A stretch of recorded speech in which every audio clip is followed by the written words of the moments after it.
Hello les loups, j'espère que vous allez bien. Bienvenue dans cette nouvelle critique littéraire. Une critique littéraire menée avec plus grand soin car comme vous pouvez le voir, vous pouvez vous en assurer, j'ai lu tout le livre et c'est très important, cette honnêteté intellectuelle quand on critique un livre. Aujourd'hui nous avons donc Où est Mulot de Christine Nadeau et Mayra Scioli.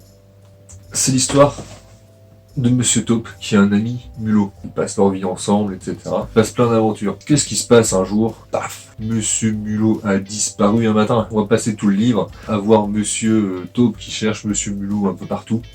Et au final, ils le retrouvent.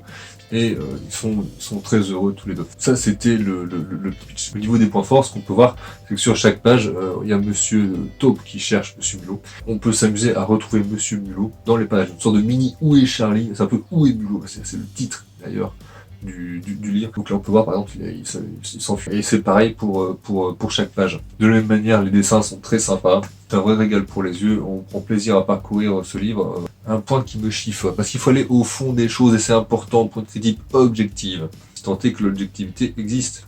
Nous voyons Monsieur Taupe avec des lunettes. Alors déjà une taupe ça va pas très bien, d'où les lunettes. Mais le problème c'est que quand Monsieur Taupe se met à chercher Monsieur Mulot, il n'a plus ses lunettes. C'est un peu dommage. Je veux dire, il aurait pu mettre ses lunettes tout de suite pour mieux trouver ce Mulot. Parce que là, forcément déjà qu'il voit rien, il risque pas de trouver Mulot. Alors là, Mulot, il est là.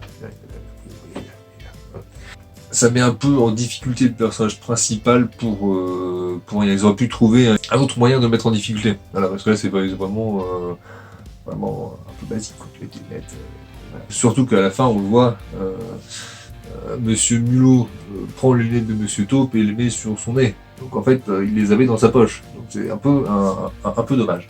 Au final, nous avons là un livre très sympathique. Ce que j'aime bien surtout aussi, c'est l'aspect un peu interactif, dans le sens où on peut chercher à chaque page Monsieur Mulot, qui est très sympa aussi avec les enfants. C'est tout pour aujourd'hui, j'espère que ça vous a plu. Les références sont dans la description. Passez une bonne journée et mangez un sandwich à la carotte.